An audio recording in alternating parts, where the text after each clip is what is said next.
Welcome back, and thank you for staying with us tonight. According to kidneyfund.org, kidney disease is the 9th leading cause of death in the United States, with over 80,000 people waiting for a kidney on the transplant list. Tonight, we introduce you to one Bozeman woman who is fighting against being one of those numbers, and her amazing support team that's doing everything they can to find her a kidney. I didn't expect anything like this. I had gotten through my first pregnancy just fine, and it was just random.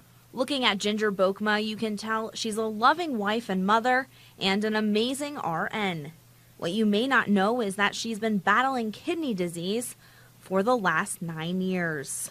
I had my daughter 10 years ago, and at my 1-year appointment to follow up with that, my doctor noticed my lab work was off, and she said, that's strange, your kidney stuff is off. And I'm like, well, that's strange. So she sent me to an internal medicine doctor that followed me for a couple of months, and she said, no, this is something else we're dealing with here. We need to send you to a nephrologist. Over the years, Ginger has seen herself getting sicker and sicker.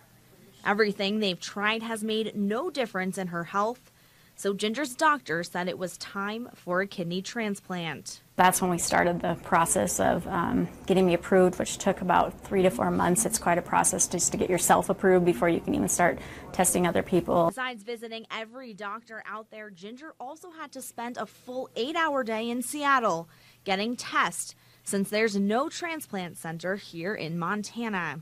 So it's a very specialized sort of therapy, and the physicians that are doing these procedures, ranging from the transplant surgeons to the transplant nephrologists, are specialized training and accreditation in this. The pharmacists that are involved in the process have specialized training with these immunosuppressive and other medications. The nurses that are involved with coordination of, even once you've left the hospital, coordinating your care, have lots of experience with these things. Once Ginger was cleared for a transplant, they began testing people to see if their kidneys would be a match. A task that was just as intense as Ginger's. So the first phone call is just kind of questions about any prior history of, blood pressure issues in pregnancy, preeclampsia, kidney stones, kidney infections. It didn't take much, actually, to get knocked off the list. Dr. Sean Gillis, an OB/GYN that works with Ginger in labor and delivery at Bozeman Health Deaconess Hospital. She's known Ginger for years and has been with her since she found out about her kidney failure. Even before Ginger progressed to this state, Dr. Gillis wanted to help. I remember we were just kind of hanging out on labor and delivery, and again, I was just kind of asking how are things, where are things at with what's going on, and she said, it's progressing, and at some point I'm probably going to need a kidney transplant. And I said, well, if and when you get to that point, let me know. I would totally be willing to be tested to see if that would be an option. There were more like Dr. Gillis at the hospital that wanted to help Ginger. Becky Walters, a lactation coordinator, picked up the phone along with her brother and father-in-law. Transplant coordinator said that it would probably take 5 years before I would probably find a deceased donor. So that's really why we're hoping to find me a living donor, because it could be a long wait for me to find a deceased donor. There were at least 19 people that Ginger even knows about that called the organ donor line, and only a handful have made it past the first phone call, including Dr. Gillis. Emotional. Sorry.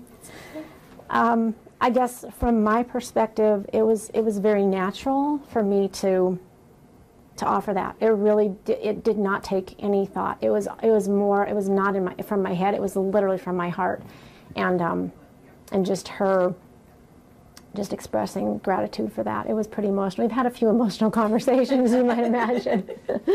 As Dr. Gillis and the few other potential donors filled up their tubes to be tested as possible matches, the nurses and doctors at the hospital are reaching out to the community to help Ginger, whether you can donate a kidney yourself or just by donating to the GoFundMe page. I really want to empower people to give in any way they can, and to support people that do choose to transplant. Giving in any way you can will help Ginger live her best life and continue to bring new life into our world. I feel like I'm a pretty normally happy, energetic person, so I definitely would like to be able to keep doing that and keep being a nurse and be well and just be a good mom and a good wife and a good friend, and yeah, that's important for sure. In Bozeman, Morgan Davies, MTN News. Now, Dr. Gillis and the other potential donors hope to find out if they're a match for Ginger by the end of December. On our website, you can find a link to Ginger's GoFundMe page as well as the number for the organ donation line. We toss things over